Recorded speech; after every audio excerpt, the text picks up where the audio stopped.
Bonjour à tous et bonjour à toutes. Bonjour Marie-Christine. Bonjour Estelle. J'espère que vous allez bien. Oui, je vais très bien. Et j'espère que tous nos visionneurs vont bien aussi. Bonjour à tout le monde. Bonjour à tous. On va peut-être attendre une petite minute que tout le monde arrive. Et puis on commencera. Oui. Bonjour à tous.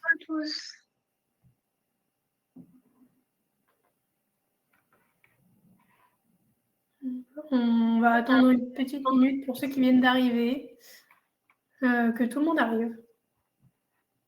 J'espère que tout le monde va bien en cette belle journée ensoleillée.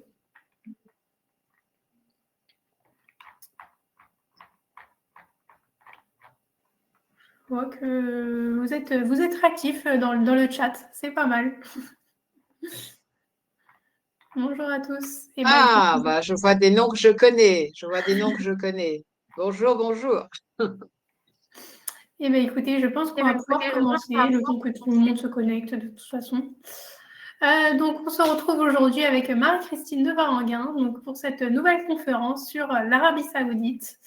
Elle va nous parler donc, du berceau de la civilisation jusqu'à la puissance du XXIe siècle. Donc, tout d'abord, comme d'habitude, je vais vous présenter les voyages. Donc, le voyage événement en Arabie Saoudite que nous proposons. Donc avec Marie-Christine, qui est accompagnée par elle, et donc qui s'appelle l'Arabie Saoudite face aux défis de demain, avec donc le journaliste Christian Marakian, donc qui est un chroniqueur des Échos, que vous pouvez entendre sur Radio Classique tous les matins. Donc c'est un voyage de 9 jours avec un départ donc le 8 février 2026. Alors, bien sûr, la vedette, c'est Marie-Christine, mais aussi Christian Marakian. Donc, qui est journaliste, diplômé de sciences politiques. Comme je vous l'ai dit, il est chroniqueur de Radio Classique et il est auteur de plusieurs ouvrages. Donc, il se fera le plaisir d'être avec nous sur ce voyage et donc de vous raconter un petit peu toutes les histoires du pays et de la culture. En conférencier, donc vous aurez bien sûr Marie-Christine et Alain Gaudu, qui est diplômé d'histoire, archéologue et guide conférencier depuis 2004. Et bien sûr Marie-Christine, qui est diplômée de l'école du Louvre et pour laquelle le Moyen-Orient n'a plus de secret.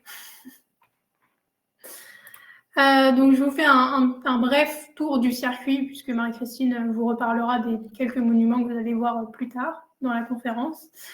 Donc comme je vous l'ai dit, c'est un circuit de 9 jours, donc au départ du 8 février.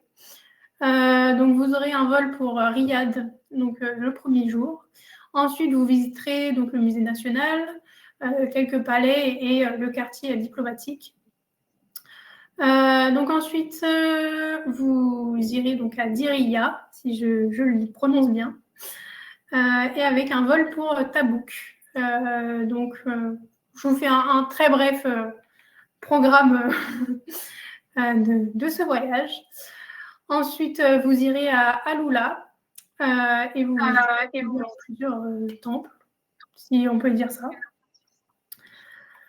Ensuite, pour la journée 7, vous visiterez l'oasis de Kébar, la visite de Médicine, puis vous aurez un trajet jusqu'à Jeddah. Et de Jeddah, pour le jour 8, à Jeddah, vous visiterez le musée Al-Tayeba, la vieille ville et la corniche et Rochamps. Puis, le 9e jour, il sera destiné à votre retour vers Paris. Les points forts de ce voyage, vous êtes toujours dans des hébergements magnifiques, donc dans les hôtels 4 étoiles. Il y a un dîner au restaurant Somewhere à Alula et un dîner de poisson à Jeddah, donc sur la corniche, ainsi que 3 nuits à Alula, qui est un beau package. Ce voyage, comme à peu près tous les voyages événements, sont limités à 50 personnes, donc en 2 groupes. Donc un groupe sera avec Marie-Christine et un groupe sera avec Alain. Les visites des sites inscrits à l'UNESCO, des dîners typiques, et donc des paysages spectaculaires, des beaux monuments, etc., etc., que Marie-Christine vous détaillera un petit peu plus. Donc voilà pour ce qui est de la découverte de ce voyage. Marie-Christine, je vous laisse la parole. Merci beaucoup Estelle. Voilà. Euh, donc, voilà. Donc, bonjour à tous ceux qui viennent de se connecter. Je suis ravie de vous présenter l'Arabie Saoudite, berceau des civilisations. C'est un pays que je connais très, très, très bien puisque j'ai vécu pendant de longues années au Moyen-Orient et que mon mari a été en poste à Riyad pendant quelques temps. Alors, je vais donc suivre un peu le déroulé du programme d'Internet que j'accompagnerai au mois de février 2026. Donc, je vais faire ça par les jours par Riyad que nous allons commencer la première ville. Mais d'abord, j'aime bien montrer une carte ancienne. Celle-ci, c'est une carte française qui date du XVIIe siècle, de 1654 exactement, et qui nous présente cette péninsule arabique que l'on appelle, je ne sais pas si vous arrivez à lire, l'Arabie heureuse. Et en fait, c'est la plus grande partie qui est en jaune sur votre écran. Et cette Arabie heureuse, en fait, c'est là où on trouve le phénix, selon les textes romains.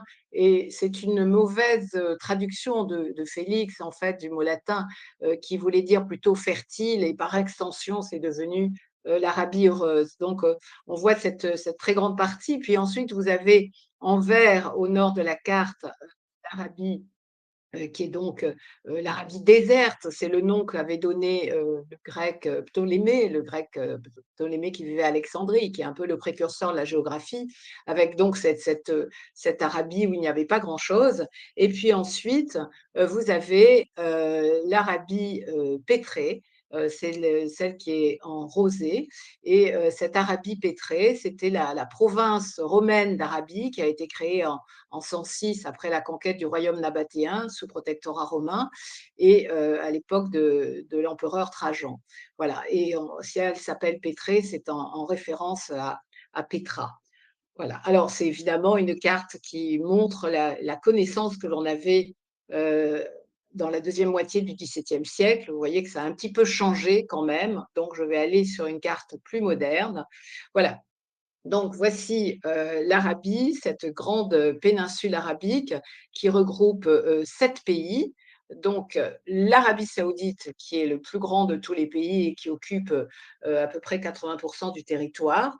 Vous avez aussi dans la péninsule arabique le Koweït, le Bahreïn, le Qatar, les Émirats arabes unis, le Sultanat d'Oman, et tout à fait en dessous, qu'on ne voit pas, mais qui fait partie de la péninsule arabique, c'est le Yémen. Alors, nous arrivons par un vol Paris-Riyad et si vous suivez le trait rouge, vous voyez que j'ai mis un petit avion puisque nous irons donc un avion jusqu'à Tabouk et ensuite, en suivant les traits bleus, Tabouk, Aloula par la route, de Aloula à Médine par la route aussi et à partir de Médine, nous prendrons le train rapide le super train qu'il y a entre Médine et Djeddah pour gagner les bords de la mer Rouge. Alors, je vais vous parler un petit peu à la fin de géopolitique. Donc, c'est important cette situation entre la mer Rouge et le golfe arabo-persique, et puis les pays qui bordent cette Arabie, que ce soit l'Irak, la Jordanie, l'Égypte qui est juste en face, et puis de l'autre côté l'Iran, de l'autre côté du golfe Persique, l'Iran. Voilà. Donc, je vais passer sur la diapositive suivante avec quelques chiffres. Donc, l'Arabie saoudite, c'est un très grand pays. Vous voyez la superficie, à peu près 4 fois la surface de la France et une population très faible, 36 millions d'habitants pour un pays qui est immense, une bonne proportion d'étrangers, principalement des Indiens, des Pakistanais, des Philippins, de la main-d'œuvre étrangère, une densité de population qui est très faible. Il y a des zones entièrement désertiques où on ne croise pas âme qui vivent. Une capitale donc, qui est au centre du pays, qui est Riyad, et puis la monnaie, donc le rial saoudien. C'est une monarchie, avec la dynastie des Saouds qui gouverne. Aujourd'hui, le roi est très âgé, c'est le roi Salman bin Abdulaziz Al Saoud. C'est un des fils du fondateur de le premier roi d'Arabie Saoudite, hein, et il est également gardien des deux lieux saints. Le roi Salman a aujourd'hui 90 ans et donc son fils, le septième de ses fils, est le prince héritier Mohammed bin Salman, dont on parle beaucoup et qu'on surnomme MBS. Et Mohammed bin Salman a 40 ans. Ouais, il aura 40 ans fin août. Voilà. Le drapeau de l'Arabie saoudite, c'est important parce que ce drapeau va nous parler à la fois de religion et à la fois d'histoire. Donc ce drapeau, c'est le drapeau d'État et le drapeau de guerre du royaume. Il a été imaginé en 1926 et il marque le pouvoir des Saouds. Donc vous voyez que le fond est vert, c'est la couleur de l'islam. Et puis en blanc, vous avez un sabre. Ce sabre, c'est un symbole de justice. Et évidemment, ça évoque aussi la conquête et l'unification du pays par Abdelaziz Ibn Saoud et cette conquête qu'il a fait par la force. Et puis, vous avez en calligraphie la profession de foi qui est la Shahada, la ilaha, ilaha, ilaha. Il n'y a, j'atteste qu'il n'y a pas d'autre Dieu qu'Allah et que Mahomet est son messager. C'est pour cette raison que ce drapeau ne peut jamais être mis en berne. Voilà, la capitale Riyad avec une vue d'ensemble. C'est une grande métropole. Il y a plus de 6 millions d'habitants à Riyad. C'est la ville la plus peuplée du pays. C'est la capitale du royaume. Le nom signifie jardin. Autrefois, c'était des terrains agricoles, donc ça a bien changé. Et aujourd'hui, c'est une ville qui est beaucoup plus conservatrice que Jeddah. Je vous en reparlerai au cours de ce voyage. Et c'est une ville qui est située sur un plateau à 600 mètres d'altitude. Là, ce que vous apercevez, c'est le quartier des affaires où nous irons, et notamment cette tour pyramidale qui est une très très jolie tour qu'on doit à un grand architecte britannique qui s'appelle Norman Foster. Et cette tour, elle fait un peu moins de 300 mètres de haut, c'est la tour Al-Fessalia. On la voit d'un peu partout avec ce globe qui est au sommet et dans lequel il y a un restaurant. Alors dans la tour, il y a à la fois un hôtel de luxe, il y a à la fois un centre commercial, des bureaux, des logements. C'est un complexe varié. Voilà, mais la tour qui est très spectaculaire aussi, que l'on appelle la Kingdom Tower, la tour du royaume, et qu'on surnomme le décapsuleur, parce qu'on a l'impression que c'est un décapsuleur à bouteille. C'est aussi une très très belle tour. C'est le troisième le plus haut gratte-ciel du royaume. Là, ça dépasse les 300 mètres de haut. Et si je vous en parle, c'est parce que nous irons sur ce pont qui est tout à fait au sommet, où il y a le pont panoramique sur un peu plus de 50 mètres avec une plateforme d'observation. Et là, on a bien entendu une vue absolument spectaculaire sur Riyad. Voilà, regardez, j'ai pris cette photo au pied de la tour et donc on sera sur ce pont supérieur pour visualiser l'ensemble de la ville de Riyad. Alors, un des points forts de la visite de la capitale, c'est d'aller au musée. Et là, je dois dire que c'est un vrai plaisir pour moi parce qu'il n'y a pas encore de surtourisme en Arabie Saoudite.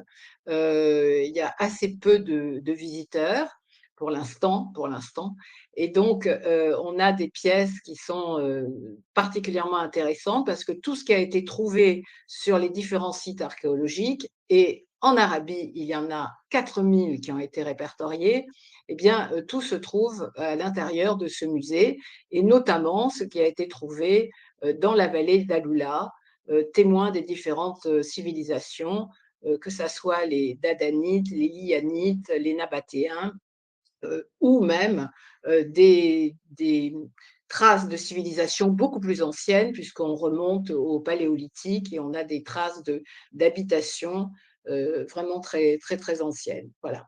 Alors bon, j'ai sélectionné quelques œuvres qui sont dans ce musée, mais évidemment, il est immense, il est sur, plusieurs niveaux. Voilà juste quelques petits exemples, comme ici, ces stèles qui sont des stèles, anthropomorphes en pierre. Ici, c'est du grès, hein, comme on va retrouver à Alula, du grès rouge. Elles datent du 4e millénaire avant Jésus-Christ. Pour vous donner une idée, celle du milieu fait un peu plus de 1 mètre de haut. Ce sont des statues menhirs avec ces premières représentations humaines, avec, vous pouvez noter, les bras qui sont croisés. Mais ce qu'il y a de très, très impressionnant, ce sont les statues monumentales en grès. Alors, elles ont été trouvées assez récemment, hein, depuis que les fouilles se sont intensifiées dans la vallée d'Alula. Donc, on les a trouvées vers en 2008. Et ces statues, sont plus grandes que nature. Elles sont en grès. Elles rappellent un peu, l'influence, égyptienne. C'est très certainement, la représentation de rois. Elles étaient dans des temples. On voit, ici, la musculature qui est très développée. On voit le vêtement, le pagne, qui est noué, par un cordage autour de la taille. Regardez la musculature des bras et sur le bras gauche, donc à droite sur l'écran, vous avez un sorte de bracelet au niveau du coude avec une perle. Alors, les statues étaient normalement peintes en rouge, le pagne était blanc. Avec un sorte d'enduit blanc à base de chaux, et elles étaient repeintes régulièrement, et donc elles se trouvaient dans les temples. Alors, là, on voit que le visage a été martelé. Il y a trace d'un turban. On ne sait pas pour, quelle raison ce visage a été martelé. Voilà la suivante. Là, celle-ci, elle a perdu sa tête et une partie des pieds, mais c'est un peu le même principe, sauf que la ceinture, là, ici, on voit deux pans de ceinture, mais toujours la même forme. Et puis en voici une autre. Alors celle-ci, elle est, actuellement, au musée du Louvre. C'est un prêt, de l'Arabie Saoudite pour 5 ans au musée du Louvre. Alors si vous voulez préparer votre voyage, eh bien je vous encourage à aller, la voir au département des Antiquités orientales. Elle est très impressionnante, cette statue. Elle fait, 2 mètres 30 de haut. Elle est exposée jusqu'en septembre 2027 au musée du Louvre. Donc, c'est un prêt de la Commission royale pour Alula. Elle date entre le 5e et le 4e siècle avant notre ère, et elle a été découverte sur le site d'Adan, qui est aussi dans la vallée d'Alula. Voilà. Donc, je ne sais pas, peut-être que certains d'entre vous ont vu l'exposition qui était au Louvre sur les routes d'Arabie, qui était une exposition en 2010. Et cette exposition nous a permis d'en savoir un peu plus sur cette tribu des Liouane, avec ses statues colossales. Donc, on a découvert plusieurs entre le 2005, 2007, 2008. Voilà, avec toujours la même influence un peu égyptienne. Et celle-ci, vous voyez que le pagne est encore recouvert de son enduit blanc. Voilà, parmi les œuvres qui sont exposées, on a aussi des parties qui sont beaucoup plus anciennes, avec, on remonte, je vous ai dit, jusqu'au Paléolithique, avec beaucoup de gravures rupestres, comme par exemple ici, ces mains qui sont tendues, et ses bras avec ses doigts écartés, et derrière, cet homme qui a tel un oryx, que l'on reconnaît avec ses grandes cornes, et qui est en train visiblement de labourer un champ. Tout à fait autre chose ici avec ce masque funéraire, qui est un masque funéraire en or qui date du 1er siècle après Jésus-Christ. C'était une période de prospérité. Disons, ça correspond aussi à la période nabatéenne, mais disons, entre le 4e siècle avant Jésus-Christ et le 3e siècle après Jésus-Christ, on peut dire que cette partie de l'Arabie orientale connaît une période de grande prospérité grâce aux échanges maritimes, grâce aux échanges commerciaux dans le Golfe, et certains personnages sont recouverts donc au moment de l'ensevelissement de ce masque en or. Et il y a aussi évidemment dans le musée une partie importante, parce qu'il ne faut pas oublier que l'Arabie saoudite renferme les deux lieux saints de l'islam, avec la Mecque et Médine. Et donc ici, c'est une porte de la Kaaba. Cette porte a été en place jusqu'au milieu du XXe siècle. Elle est vraiment une très belle sculpture. C'est un plaquage de feuilles d'argent martelées, gravées, dorées. Elle est très grande, hein, elle fait plus de 3 mètres, près de 3,50 mètres de haut, et vous avez une grande mandorle centrale qui est polylobée. Voilà, et ça, c'est un décor qu'on peut retrouver aussi sur les tapis. Voilà, donc ça, c'est un petit aperçu de certaines des collections qu'on peut voir dans ce musée, et qui nous permet surtout d'apprécier tout ce qui a été découvert assez récemment par les équipes d'archéologues français, italiens et saoudiens. Voilà un des forts de Riyad. Ici, c'est le fort Masmak. C'est une citadelle d'argile. Ça a été à la construction au début, où le roi Abdelaziz va commencer à prendre le pouvoir petit à petit. Ça va lui servir de résidence, et puis ensuite, ça va être une caserne, un dépôt de munitions, et même une prison. Mais le roi Abdelaziz, qui, une fois qu'il a été roi en 1932, c'est le premier État saoudien. Il y a eu déjà des tentatives d'État saoudien au XVIIIe siècle, au XIXe siècle, mais ça n'a pas duré longtemps. En fait, c'était des cités-États qui avaient des chefs à leur tête. Et le royaume est devenu un royaume, on peut dire, en 1932, avec donc Abdelaziz Ibn Saoud. Donc c'était sa résidence. On visitera ce palais qui se trouve tout près du musée national, qui est le palais Al-Mourabba. Le roi donc y a vécu de 1938 jusqu'à sa mort en 1953, et à l'intérieur on voit beaucoup de ses objets personnels, et aussi la Rolls-Royce que lui avait offert Winston Churchill en 1946. Voilà. Alors, la première capitale, si on peut dire, saoudienne, c'était Daria ou Diriyah, hein, il y a les deux orthographes, qui est une ville qui se trouve à 20 kilomètres au nord-ouest de Riyad, qui est une ville au patrimoine mondial de l'UNESCO, qui est au bord d'une oasis et qui était un petit peu à l'abandon, puisque les maisons sont construites en briques crues, et qu'il a fallu donc, elles ont été un peu usées par les pluies, les vents, et donc le site avait été plus ou moins abandonné. Maintenant, il y a une grande campagne de restauration de Daria, et donc nous irons nous y promener, et vous verrez ce qui est considéré comme le berceau de la famille Al Saoud. Vous avez au programme aussi un déjeuner à l'ambassade de France à Riyad, sous réserve d'autorisation. Donc je dis bien sous réserve d'autorisation. J'ai pris cette photo avec un précédent groupe. Là, c'était pour un dîner. Vous voyez notre drapeau tricolore, et les palmiers en bleu, blanc, rouge, ce qu'on ne verra pas si nous allons y déjeuner bientôt. Alors, avant de passer au royaume nabatéen et à Aloula, nous allons, j'ai pas mis de photo de Tabouk, parce qu'en fait, nous allons prendre l'avion pour Tabouk. C'est une ville quand même de 600 000 habitants, donc une grande ville qui est à 250 kilomètres à peu près au nord d'Aloula, et pas loin de la Jordanie, tout près, qui est une ville aujourd'hui avec une base militaire importante. Et compte tenu du contexte géopolitique, c'est important. Et c'est là aussi, c'était une ville qui était desservie par la ligne ferroviaire du Hedjaz. Vous savez, cette fameuse ligne qui reliait Damas à Médine, et Tabouk était une des gares. Voilà, c'est une région qui est aussi très riche d'un point de vue archéologique. Il y a beaucoup de pétroglyphes, beaucoup d'inscriptions, de gravures rupestres.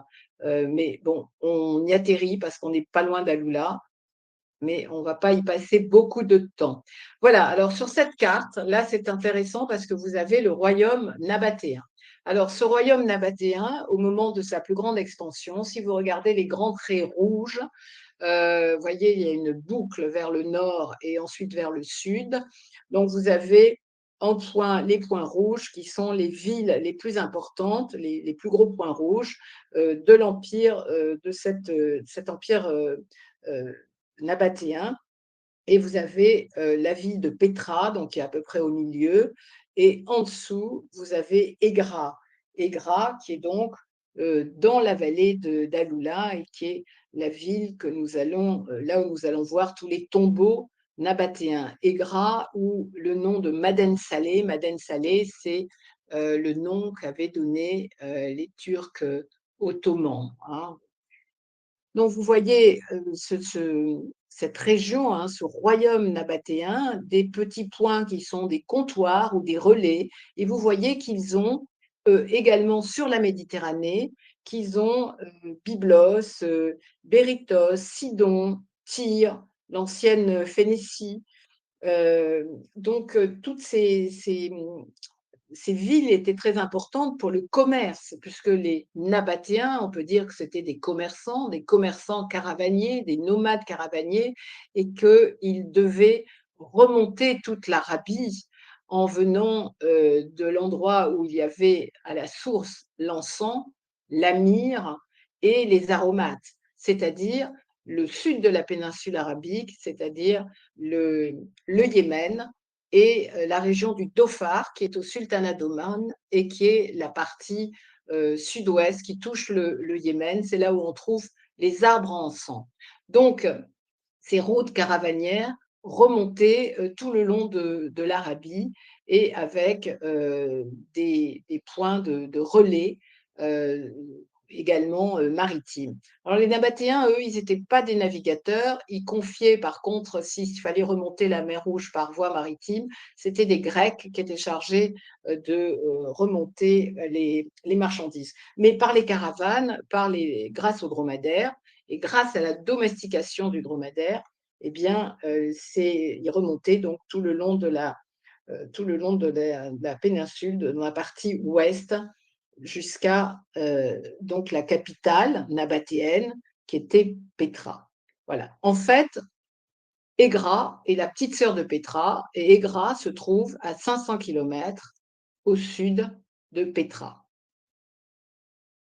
Alors voilà la vallée d'Aloula. Donc quand on parle d'Aloula, c'est à la fois le nom de la vallée, c'est le nom de la région et c'est le nom de la ville ancienne et de la ville d'aujourd'hui. Voilà, donc c'est une vallée qui fait à peu près 30 km de long. Ce que vous voyez en noir qui la sillonne, c'est la ligne de chemin de fer du Hedjaz, puisque Aloula avait aussi sa gare sur cette fameuse ligne donc, qui allait donc de Damas à Médine. Euh, les points rouges sont les sites. Les sites, alors tout de suite, celui qui est en haut, à droite de la ligne de chemin de fer, eh bien, c'est Égra ou Maden Saleh. Ensuite, vous avez Jabal Ikma en descendant à gauche de la ligne de chemin de fer. Jabal Ikma, c'est là où on verra ce qu'on appelle la bibliothèque à ciel ouvert, bien que je n'aime pas beaucoup ce terme, mais je vais vous en reparler tout à l'heure. Ensuite, à droite, vous avez un autre point rouge, c'est Dadan, l'ancienne ville de Dadan. Ensuite, vous avez Umdahay et vous avez ensuite le dernier point rouge qui est la vieille ville d'Aloula, et tout à fait en bas de la diapositive, un point noir, qui est la ville moderne d'Aloula. Alors, ce site et cette vallée est assez extraordinaire. C'est une vallée fertile, jalonnée d'oasis. De temps en temps, je vais à Aloula en avion, mais les vols sont assez irréguliers et c'est parfois aléatoire, donc c'est plus sûr d'y aller par la route. Mais j'ai pris cette photo pour vous montrer ce paysage entre les blocs de grès ou de basalte, euh, cette vallée qui est aussi très verdoyante. Donc, vous voyez l'oasis, vous voyez les villages. Je vais vous montrer d'autres, voilà, d'autres aspects de la vallée d'Aloula avec la route principale aujourd'hui qui la sillonne et cette vieille ville d'Alula qui est au 1er plan avec, les maisons en briques crues. Donc le site est au patrimoine mondial de l'UNESCO. Voilà, avant que ça soit, restauré. J'ai pris cette photo il y a quelques années. Vous voyez les toitures à peu près effondrées. Il peut y avoir des pluies assez violentes dans la région qui effectivement, vont, détruire ces maisons, le vent, l'érosion, naturelle. Donc voilà cette vieille ville qui aujourd'hui est en train d'être complètement restaurée avec les équipes d'ailleurs, d'archéologues, français et c'est, formidable le travail qu'ils sont en train d'accomplir. Dominant la vieille ville, vous avez cette forteresse que vous apercevez peut-être et qui se fond complètement dans la roche puisque la matière première est prise sur place pour construire la forteresse qui domine, cette vieille ville et qui servait à surveiller la vallée d'Alula. Voilà l'intérieur d'une maison. Donc c'était des maisons qui avaient, 1 ou 2 étages. Le bétail était souvent, stocké en bas, les pièces d'habitation étaient à l'étage et puis vous avez, une toiture qui est faite avec des troncs de palmiers et des feuilles de palmier tressées qu'il y a entre les poutres. Voilà, alors la plupart de ces maisons sont maintenant, assez bien restaurées. Voilà, bon, il y a le progrès moderne dans la vieille ville avec ces navettes qui sont, des navettes électriques.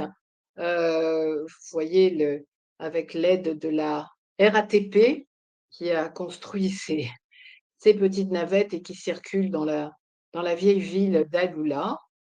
Voilà, alors ça, c'est amusant. C'est aussi un petite plaisanterie parce que il y a Alula, c'était une région agricole où les gens, avant qu'on s'intéresse à ce lieu tout à fait extraordinaire, ce sont des paysans, il n'y a pas d'industrie dans la région et il y a une volonté vraiment de faire travailler les locaux et d'employer des femmes. Voilà, et ça, c'est vraiment sous l'impulsion de Mohammed bin Salman, du prince héritier, d'Arabie Saoudite, du futur roi. Et donc ben, cette saoudienne-là, avec son casque, est en train de surveiller des travaux et puis, c'est amusant de la voir elle aussi avec son gilet jaune. Voilà. Donc on continue sur la vallée d'Alula avec cette oasis, cette région qui est très fertile. Donc ce sont principalement des palmiers dattiers, mais vous avez aussi, des figuiers, vous avez de la vigne, vous avez des citronniers, vous avez des mandariniers et puis beaucoup de légumes. On sait même que, on poussait à l'époque nabatéenne, il y avait même, du blé, du coton, heu, grâce à tous les puits. À l'époque nabatéenne, la nappe phréatique était à une dizaine de mètres. On a répertorié 132 puits dans la vallée d'Alula. Aujourd'hui, la nappe, il faut descendre beaucoup plus profondément pour la trouver, mais quand même, c'est une région qui est toujours, quand même fertile et puis il y a des pluies de temps en temps. Quand on va se balader dans l'oasis, eh bien, on passe par ces petites, ruelles avec ces murs toujours en briques crues qui nous permettent d'atteindre l'oasis. Alors en février, les dates ne seront pas encore, mûres puisqu'on les récolte pendant l'été, mais on verra par contre les plus jeunes. Il faut savoir que l'Arabie est, un des premiers producteurs au monde de dattes. Il y en a une quantité, enfin une variété, incroyable. Il y a même les dattes de la Mecque qui sont très prisées et très recherchées par les musulmans. Donc on verra en tout cas tous ces paniers dattiers et je vous promets que vous en mangerez tous les jours des dattes, ce qui est un bienfait pour la santé.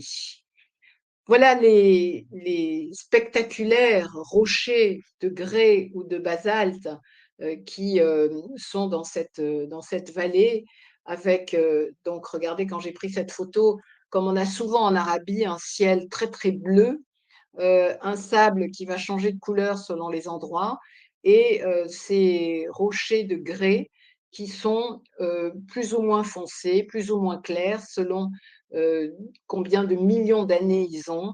La plupart datent du Précambrien, c'est-à-dire, 580, millions d'années, heu, parfois beaucoup plus anciens et puis parfois, noirs avec, des roches, basaltiques. Alors, quand on va visiter les sites, quand on va visiter les tombeaux, on vous l'a mis dans le programme d'intermède, c'est vrai qu'aujourd'hui, on est très encadré. Je dis qu'il y a pas encore beaucoup de monde dans le musée à Riyad et sur les sites, en général, on est souvent les seuls et ça, c'est très agréable. Mais à Alula, bah, c'est quand même, maintenant, ils communiquent excessivement bien et puis c'est tellement extraordinaire. Moi, personnellement, je préfère Alula à Petra, hein. Je trouve que l'environnement est vraiment, spectaculaire. Et donc, on est encadré. On est très encadré par, bon, la commission royale pour Alula et puis, l'agence française AFALULA, l'agence française qui est dirigée par notre ex-ministre Jean-Yves Le Drian et ils sont chargés de mettre en valeur, tous les sites et d'organiser effectivement les visites. Donc on ne fait pas ce qu'on veut, on a rendez-vous dans un centre des visiteurs, où là, il y a quand même parfois quelques pièces qui sont exposées et c'est intéressant, je pourrais les commenter. Et ensuite, on prend des autocars qui sont des autocars collectifs et on nous amène sur les sites. Donc on ne sait jamais d'avance quel tombeau ils vont vous montrer. Il faut savoir qu'il y a une centaine de tombeaux différents. Je vais vous en montrer quelques-uns et on ne sait pas d'avance quels sont ceux où on va s'arrêter. Alors, autant à Petra, on peut faire la visite, on peut tout voir à pied à Petra, on a tout le site est assez compact. Là, Aigra, c'est pas possible. C'est sur plusieurs kilomètres, il y a une grande distance d'un tombeau à un autre, parce que les Nabatéens ont évidemment choisi un bloc de grès qui était bien tourné, de façon à ce que plus le personnage était important, plus il voulait qu'on voit son tombeau de loin. Donc, effectivement, on les voit avec du recul. Et la disposition des blocs de grès fait qu'il y a beaucoup d'espace entre eux. Donc là, ce n'est pas possible de parcourir le site à pied. Voilà, celui-là est très connu, il s'appelle Kassar al-Farid.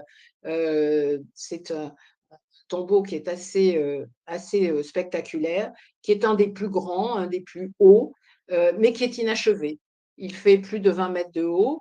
Vous avez dans la partie supérieure ce qu'on appelle des demi-merlons, et vous avez ensuite 4 pilastres sur la façade et une porte qui n'est jamais très grande dans les tombeaux nabatéens. Alors, pourquoi il est inachevé? Eh bien, on ne sait pas. Est-ce que le propriétaire est parti? On pense que le tombeau a dû être recédé à quelqu'un d'autre.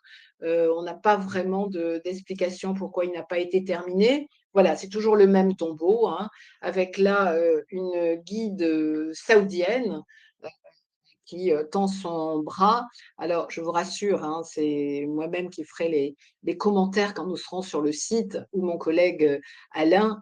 Voilà, parce que ce sont des personnes qui ont été formées, évidemment, pour les touristes, mais qui ne parlent pas français en général. Les visites se font en anglais.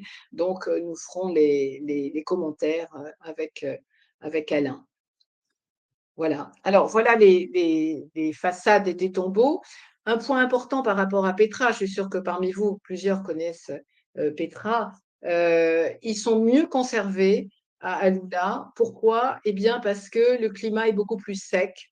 Il n'y a pas l'érosion que l'on trouve à Petra, où certains tombeaux sont vraiment en mauvais état. Là, ici, ils sont bien conservés. Donc, vous pouvez voir cette façade avec ces deux pilastres. Ces chapiteaux, c'est un début de chapiteau corinthien, mais avec comme des petites cornes. C'est un modèle qu'on retrouve très souvent. Vous avez un fronton et dans la partie supérieure, un acrotère avec ici un oiseau. C'est très certainement un aigle. Et puis deux acrotères latéraux qui représentent des urnes. Et puis sur l'entablement, vous avez également euh, des, des fleurs qui sont représentées. Pareil, c'est un modèle qu'on retrouve assez régulièrement sur les tombeaux. Voilà, un tombeau beaucoup plus simple, mais intéressant. Et je dois dire que Aigra nous apprend beaucoup de choses sur les Nabatéens. Parce qu'à Petra, les tombeaux sont anonymes. On ne sait pas qui était le propriétaire de ce tombeau.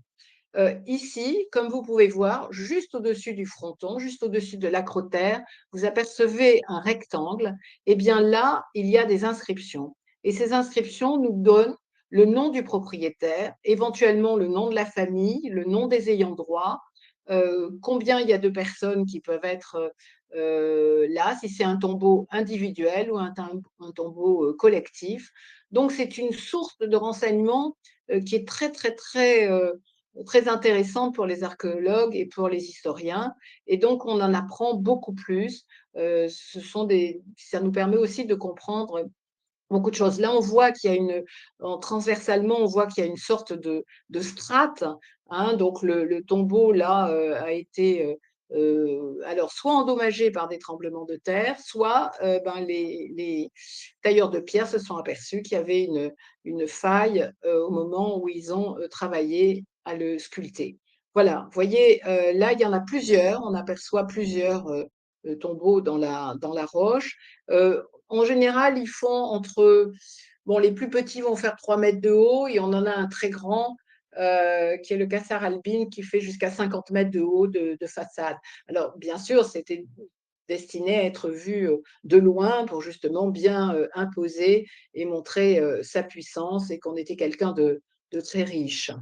Voilà, voilà, celui-ci est pas très grand, mais très, très joli, avec de nouveau des demi-merlons. C'est cette forme d'escalier qu'il y a dans la partie supérieure. Un acrotère qui est magnifique avec un aigle, là, que l'on voit très bien. C'est un aigle impérial. On trouve ce genre d'oiseau dans la région d'Alula, dans les montagnes. Vous voyez aussi deux pilastres, pareil, avec ces chapiteaux à petites cornes, très typiques de ces sculpteurs que l'on trouve dans la région d'Alula. Et là, comment construisaient-ils les tombeaux? Eh bien, on ne part pas du bas, on part du haut et on va descendre petit à petit. Donc, il faut deux tailleurs de pierre. Donc, si vous regardez la partie supérieure, ils sont donc chacun d'un côté et il va falloir se rejoindre.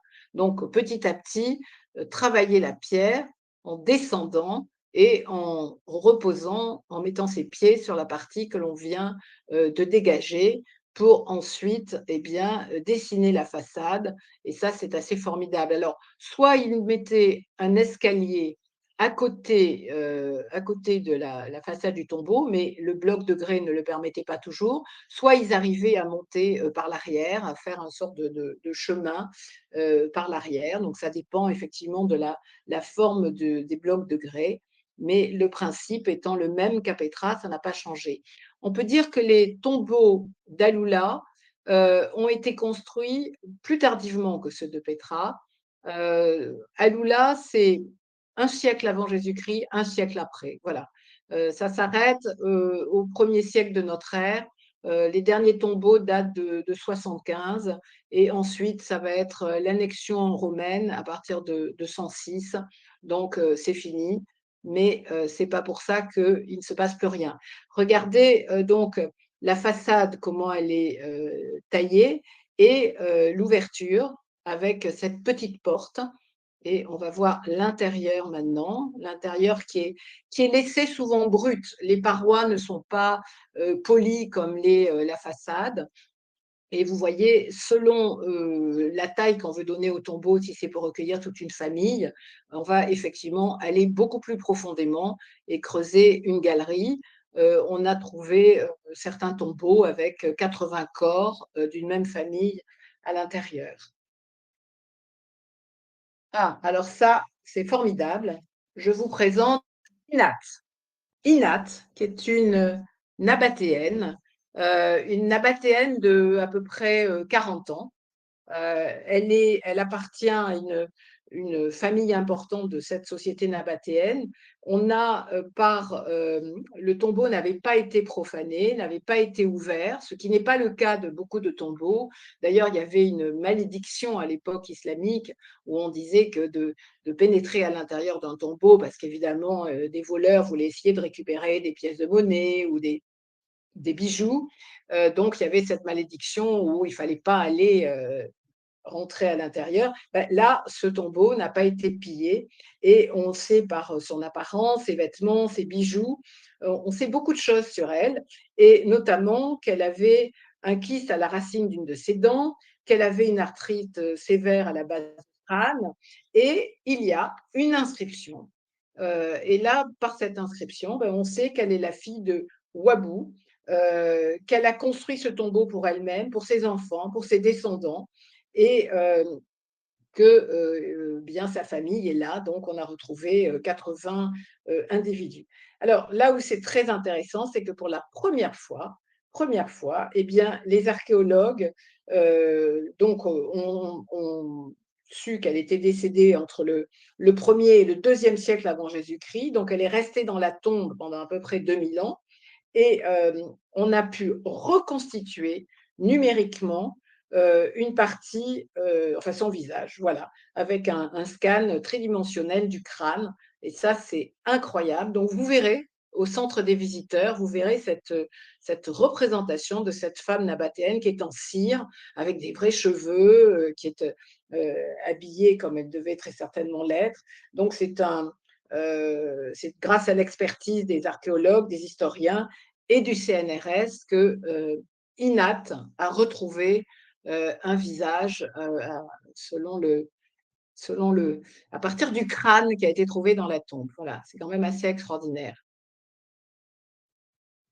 Un autre lieu vraiment remarquable, c'est le fameux rocher que l'on appelle l'Elephant Rock, donc le rocher de l'éléphant, qui est tout à fait incroyable, qui fait plus de 50 mètres de haut. C'est vrai qu'on dirait un pachyderme, avec sa trompe qui s'enfonce dans le sable. C'est vraiment un des endroits maintenant les plus connus de la région, hein. C'est vraiment spectaculaire. Alors, quand j'ai pris cette photo, il y avait encore pas grand-chose autour, si ce n'est quelques sentiers et quelques lumières. Et puis quelques années plus tard, voilà, maintenant près du rocher, il y a ces sofas, ces cercles-là semi-enterrés où on va en général au coucher du soleil. C'est là où le grès prend la plus belle couleur. Le désert devient presque violet. On a des couchers de soleil extraordinaires dans cette région. Et donc là, en général, avec mon groupe, eh bien voilà, on va prendre un verre. Bon, je vous dis tout de suite, c'est sans alcool, hein. Il n'y a pas encore d'alcool en Arabie Saoudite. Ça va venir, mais pas pour l'instant. Voilà, donc ça sera jus de pomme, jus d'orange, ce que vous voulez. Mais c'est très, très bel endroit, sympathique. Ici, nous sommes plus à Aigra, nous sommes à Dadan. Dadan, je vous l'ai montré tout à l'heure sur la carte. Et là, nous avons sur la paroi rocheuse des tombeaux qui sont des tombeaux individuels de plus petite donc, dimension. La façade n'est pas du tout taillée comme les grands tombeaux. Euh, et là, vous avez la tombe au lion, hein, ce qu'on appelle la tombe au lion, avec cette paire de lions assis qui sont très, très, très stylisés, si on peut dire, avec ces deux pattes et ce corps qui est rectangulaire. Voilà. Alors, je vous le montre parce que quand nous serons à Dadan, on ne va pas, on ne peut pas aller jusqu'à la paroi. On est arrêté bien avant et d'accord, ils prêtent des jumelles. On arrive à voir. Bon, mais là, quand on le voit dans le musée, on comprend un peu mieux. Sinon, c'est difficile à voir. Pareil, au musée de Riyad, vous avez, ça a été trouvé à Dadan, vous avez cette sculpture en grès toujours, avec cette adorable lionne qui est en train d'allaiter le petit lionceau qui est sous elle, que vous pouvez apercevoir en train de téter sa maman. Voilà, très très jolie pièce aussi, que ce petit lion qui remonte, donc ce motif zoomorphe qui remonte au 1er siècle avant Jésus-Christ. Alors, je vous ai parlé de la bibliothèque à ciel ouvert, bien que effectivement ce terme de bibliothèque n'est pas très juste. Euh, mais c'est un endroit où on va retrouver toutes sortes d'écritures. Donc, quand on prend ce chemin, on va s'enfoncer vers un lieu où il y avait très certainement un sanctuaire et les caravaniers, ces nomades caravaniers, ces grands commerçants qui étaient les Nabatéens, mais qui étaient aussi avant les Dadanites ou les Lianites, toutes ces populations, et plus tard la route des pèlerinages qui allait jusqu'à la Mecque, eh bien, ces gens-là s'arrêtaient et allaient adoraient donc différents dieux, déesses, voilà, à l'époque où c'était le polythéisme jusqu'à l'arrivée de l'islam. Donc ce n'est pas nouveau, mais l'homme aime laisser une trace de son passage et va écrire. Alors, ce sont soit des inscriptions qui sont très très bien faites et qui sont faites par des scribes et qui nous apprennent beaucoup de choses sur qui sont les personnes qui sont passées par là, ou bien ce sont des graffitis. Des graffitis, et la plupart sont en araméen. Donc l'araméen, ça vient d'Aram, une ancienne région du centre de la Syrie, et on sait que l'écriture arabe s'est développée à partir de l'écriture araméenne, nabatéenne, de 22 lettres. Voilà. Donc on va trouver plusieurs inscriptions, donc en araméen, en dadanite, en minéen, en nabatéen, en latin, en grec, en arabe. C'est vraiment, c'est vraiment très très riche. On peut s'amuser là, les épigraphistes s'en donnent à cœur joie dans cette petite vallée pour découvrir toutes ces inscriptions. Bon, c'est pour ça qu'on donne ce nom de bibliothèque à ciel ouvert, mais le terme est quand même pas tout à fait juste. Voilà. Toujours dans la vallée d'Alula, voilà, on voit les traces d'habitations qui sont très anciennes avec ces murs de blocs de grès. Et là, les équipes d'archéologues, quand je suis passée, qui étaient italiennes et françaises, et qui sont en train d'explorer ce site. Voilà, on a des cieux qui parfois deviennent gris, sombres, quand il va y avoir un orage, et avec ici ces dromadaires, pas de chameaux en Arabie, mais des dromadaires que nous allons forcément croiser. Et les dromadaires, c'est grâce à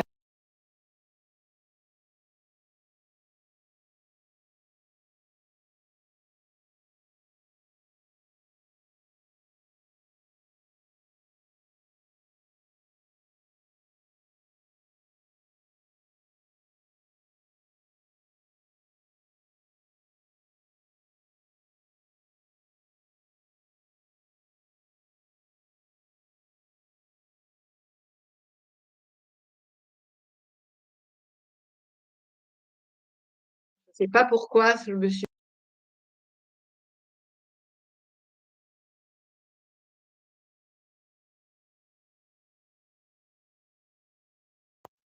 Bon, je suis désolée, là, il y a eu un petit blanc. Voilà, donc j'en étais au dromadaire. Donc voilà, grâce à ces animaux, le commerce caravanier s'est intensifié, et ils ont été domestiqués au premier millénaire avant Jésus-Christ. Voilà, donc bien, voilà, un joli coucher de soleil sur Alula avec des cieux orangés comme on peut en voir souvent. Nous sommes toujours dans la vallée d'Alula avec un bâtiment incroyable qui s'appelle le Maraya Concert Hall, qui est un bâtiment miroir. Donc, c'est le plus grand bâtiment en miroir au monde. Il est évidemment au livre Guinness des records. C'est un grand cube géant avec à l'intérieur une salle de spectacle de près de 500 places. Et ce sont des architectes italiens qui l'ont construit.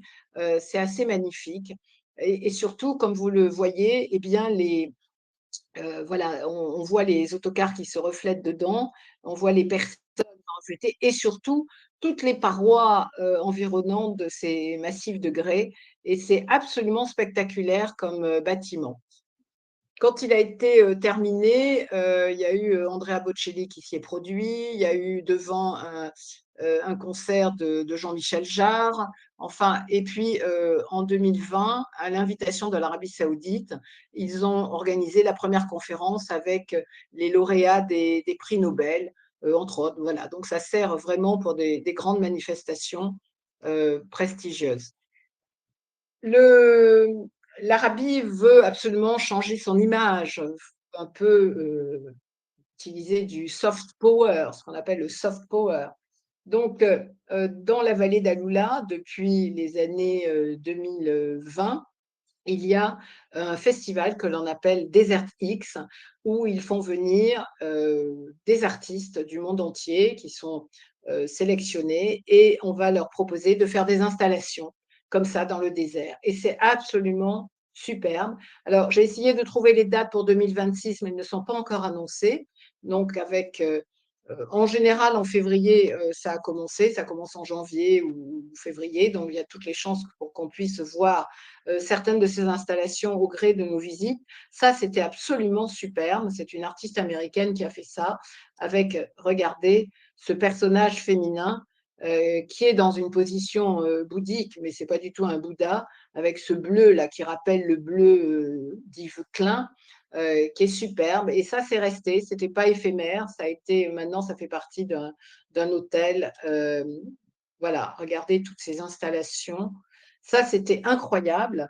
En plein milieu du désert, cet artiste a mis ces petits tas de sable avec ces cercles concentriques, en allant des plus grands tas de sable jusqu'au tout petit.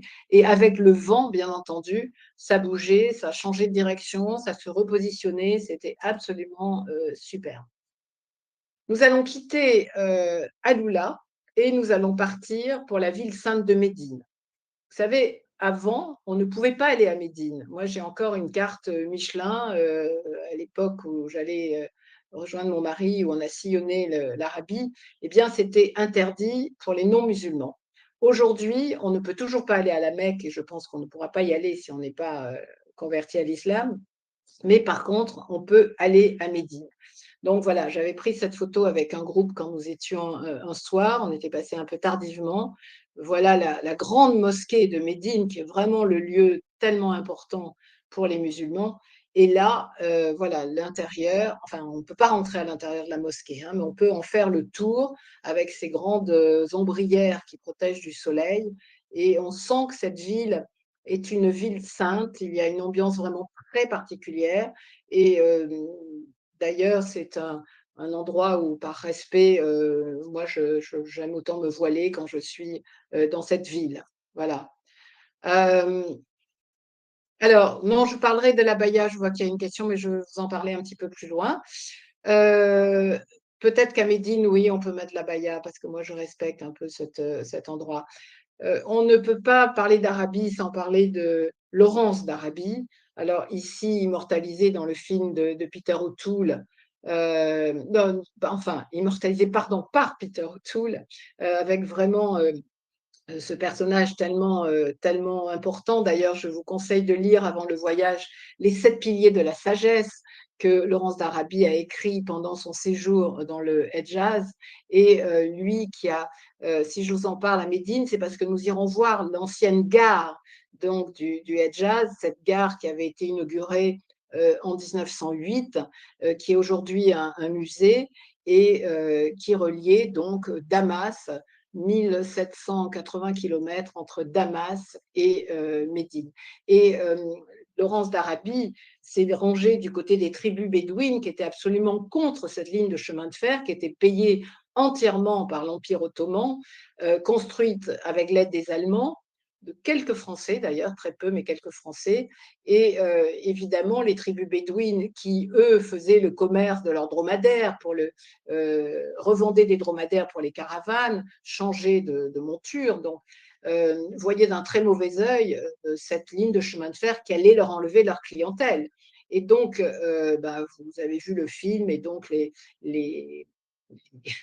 les attentats qui étaient perpétrés pour faire sauter la ligne, les ouvriers qui ne voulaient plus travailler là, c'était trop dangereux. Donc finalement, ils ont été obligés de mettre l'armée pour construire la ligne de chemin de fer.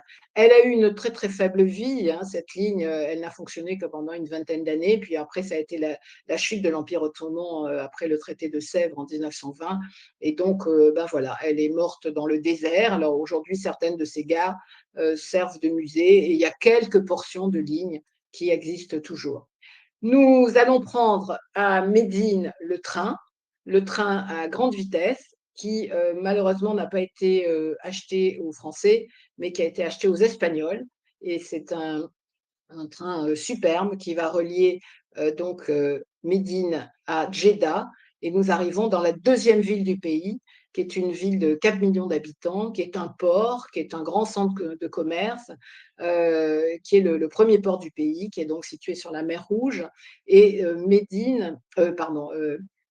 Jeddah, c'est la porte des lieux saints. On est à 1 heure de route de la Mecque et on est donc, Médine est à 400 kilomètres de Jeddah. Donc c'est vraiment par là qu'arrivent tous les pèlerins. Et la vieille ville de Jeddah est tout à fait intéressante, comme vous pouvez voir ici, avec cet immeuble, avec ses balcons en bois, avec ses moucharabiés qui permettent de préserver l'intimité de la maison. Donc il y a un certain nombre d'immeubles comme ça dans la vieille ville, qui est au patrimoine mondial de l'UNESCO. Alors vous voyez, avant la restauration, il y a quelques années, donc j'ai pris cette photo où les immeubles ont besoin d'être restaurés complètement. Et aujourd'hui, avec des façades qui sont superbes. Et c'est vraiment une très belle ville avec ce quartier ancien. Là, c'est la maison Nassif. La maison Nassif, historiquement, elle date donc de la fin du 19e. C'est là où fut signé le rattachement du Hedjaz au royaume saoudien naissant. C'est là où Abdelaziz bin Saoud a logé quand il est entré dans la ville en 1925, quand il a fait le siège de Jeddah, quand il a utilisé comme maison, comme résidence, et de là, il recevait ses invités et il arrivait à convaincre qu'il fallait former cet État saoudien avec l'aide des autres tribus. Alors, je répondrai aux questions après. Je vois qu'il y a quelques questions, mais je répondrai après. Là, c'est le musée que nous allons visiter, le musée Al-Taïbat. C'est un grand capharnaüm avec toutes les collections d'un collectionneur incroyable qui collectionne absolument de tout. On pourrait y passer des heures dans ce musée, mais c'est assez intéressant. Voilà une mosquée flottante qui est donc sur la mer Rouge.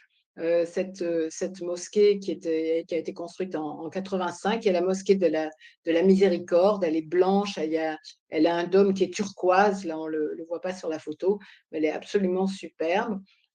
Si nous avons le temps à Jeddah, nous pourrons aller visiter une mosquée.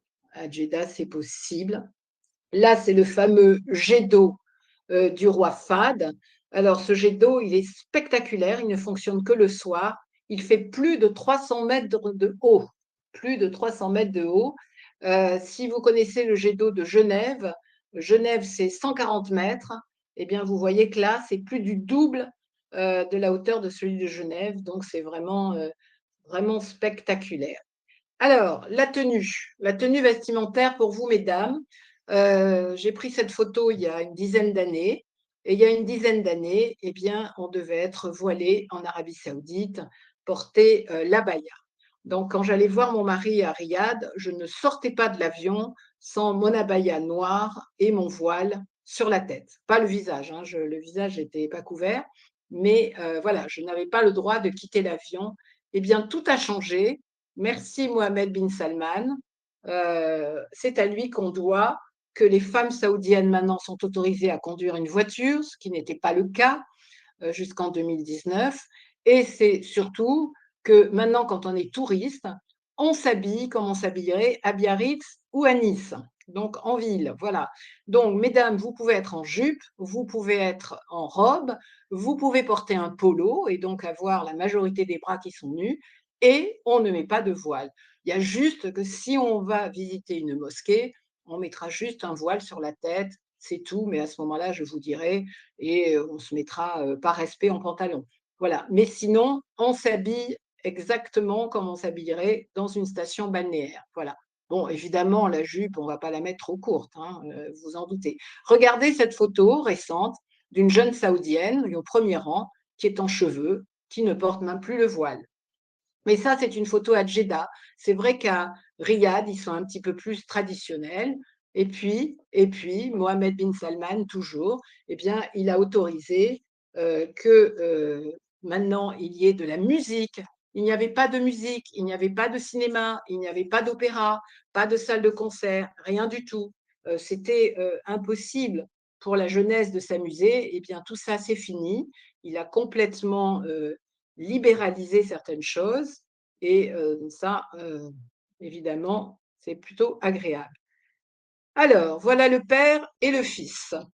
Donc, le roi Salman, que vous avez là, donc 90 ans en ce moment, et le jeune prince héritier, 40 ans, Mohammed bin Salman, donc que vous connaissez, dont on parle beaucoup, beaucoup, beaucoup. Bon, je sais qu'il est un peu controversé, évidemment.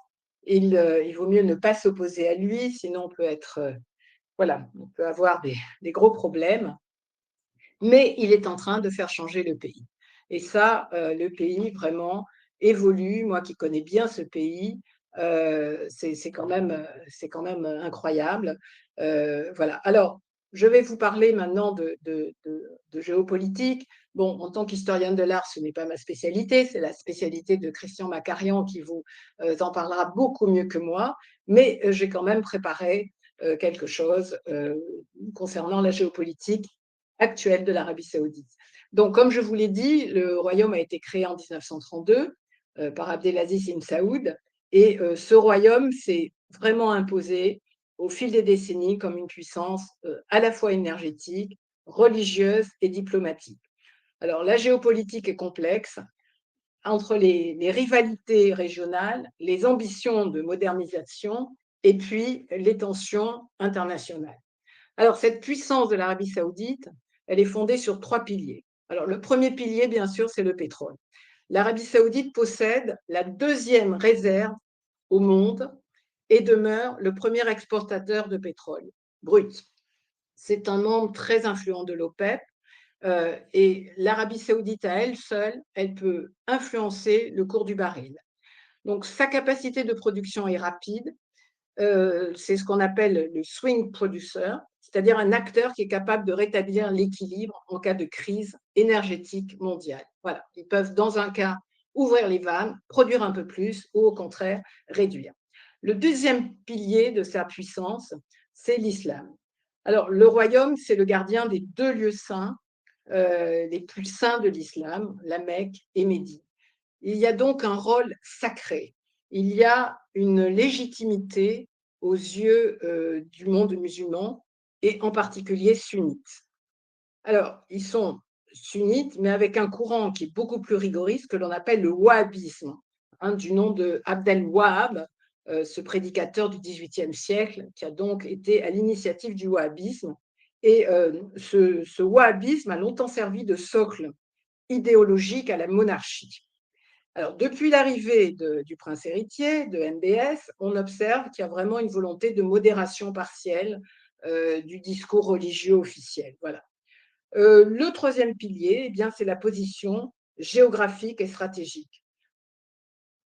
L'Arabie est au cœur de la péninsule arabique, entre la mer Rouge, le golfe Persique, à proximité des détroits que sont le détroit d'Ormuz, qui appartient au sultanat d'Oman et juste en face à l'Iran, et Bab el-Mandeb, qui est la porte d'accès vers la mer Rouge. Donc l'Arabie saoudite contrôle un espace qui est crucial pour le commerce mondial et les flux énergétiques. Elle est aussi fortement militarisée et bénéficie du soutien logistique des États-Unis depuis 1945. Mais les choses sont en train de changer. Je vais vous en parler un petit peu plus loin. L'Arabie saoudite est engagée depuis des décennies dans une rivalité profonde avec l'Iran. Ce conflit est à la fois religieux, l'Iran qui est chiite, l'Arabie saoudite sunnite, mais aussi politique et stratégique. Alors, il s'exprime avec des guerres par procuration. L'Arabie saoudite en guerre au Yémen, en Syrie, au Liban ou en Irak. Toutefois, il y a eu, depuis 2023, il y a eu quelque chose qui n'avait pas été envisagé. Il y a eu un rapprochement qui a été amorcé entre Riyad et Téhéran grâce à une médiation de la Chine. Voilà. Donc ça, c'est depuis 2023. Les choses changent un petit peu. Les relations avec les grandes puissances. Historiquement, l'Arabie est proche des États-Unis, mais le Royaume a commencé à prendre des distances depuis M. Obama, notamment aussi après les printemps arabes, l'accord sur le nucléaire iranien Et aujourd'hui, le royaume cherche à équilibrer ses partenariats. Donc, il se rapproche de la Chine, comme je vous l'ai dit. La Chine, pourquoi? Parce qu'économiquement, la Chine est le premier client pétrolier de l'Arabie. Mais aussi, il se rapproche de la Russie, avec laquelle ils vont coordonner les politiques de production via l'OPEP. L'Europe reste aussi un partenaire économique, mais l'Europe, c'est plus critique parce qu'il y a les questions des droits humains, des droits de l'homme qui ne sont pas toujours respectés. Donc régionalement, l'Arabie saoudite mène une diplomatie active. Elle a été à l'origine du blocus contre le Qatar en 2017. Ce blocus a duré pendant 5 ans. L'Arabie saoudite dirige donc une coalition militaire au Yémen contre les rebelles houthis qui sont soutenus par l'Iran. L'Arabie saoudite participe aussi à des discussions informelles avec Israël dans la dynamique des accords d'Abraham, même si une reconnaissance officielle reste vraiment suspendue aujourd'hui au sort des Palestiniens et que tout ça est un peu en veille. Et puis, depuis 2018-2019, il y a un projet ambitieux qui s'appelle Vision 2030. Donc, ce programme vise à transformer l'économie pour la rendre moins dépendante du pétrole.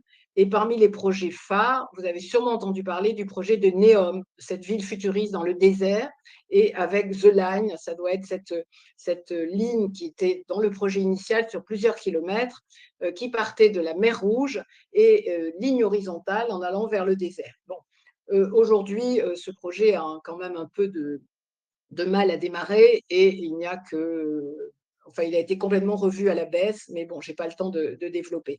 Dans la vision 2030, il y a aussi la réforme du statut des femmes et le développement des secteurs comme les nouvelles technologies ou les énergies renouvelables.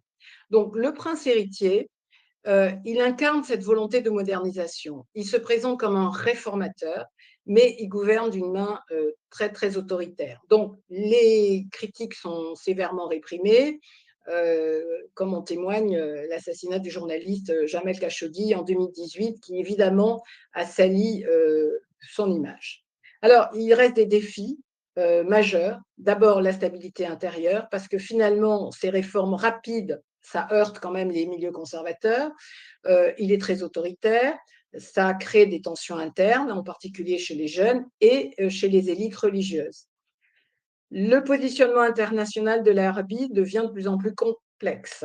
D'abord parce qu'ils essayent de jouer sur plusieurs tableaux. Ils veulent maintenir des alliances occidentales tout en développant des relations étroites avec la Chine, avec l'Inde et avec la Russie. Donc c'est un jeu d'équilibre qui est risqué, qui peut aussi devenir une force si le royaume parvient à incarner un nouveau centre de gravité multipolaire. Et enfin, le grand défi de demain, c'est la transition énergétique. Donc, la fin du pétrole, on sait que c'est inévitable. Donc, le pays investit massivement dans l'hydrogène vert, dans les énergies propres et les technologies durables, et il cherche à devenir un acteur de la diplomatie environnementale en participant aux grandes conférences climatiques et en lançant des initiatives.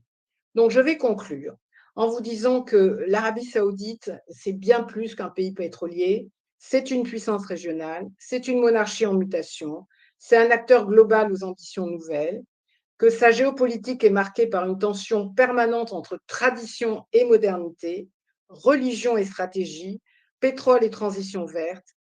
Le pari est immense, l'issue encore incertaine, mais une chose est sûre, certaine, l'Arabie saoudite restera au cœur des dynamiques du Moyen-Orient et du monde dans les décennies à venir. C'est pour ça que je vous encourage à vous inscrire sur ce voyage et à me suivre en Arabie saoudite. Je vous remercie pour votre attention. Je vais voir s'il y a des questions. Je vois une question pratique sur les ascenseurs, les escaliers roulants. Oui, oui, oui, oui, il y a tout ça. Il y a tout pour les personnes qui ont des problèmes. Par contre, sur les sites archéologiques, je ne sais pas quel est votre problème, Bernadette, mais sur les sites, on est dans le sable. Donc, je ne sais pas voilà, si vous avez du mal à marcher ou pas. Oui, il y a du sabbahin, là parmi les inscriptions.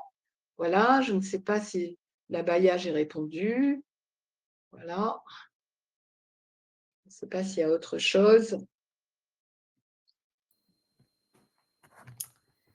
Eh ben, n'hésitez pas, bien sûr, à écrire dans le chat si vous avez d'autres questions sur le voyage, sur la conférence. Et je suis allée à Itra. Oui, je suis allée à Itra, mais ce n'est pas du tout de ce côté-là.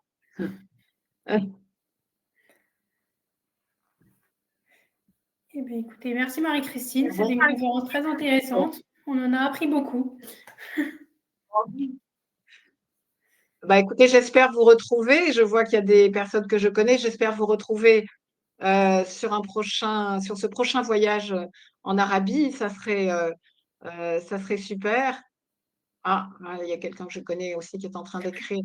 Euh, ça serait bien, ça serait bien qu'on se retrouve en février.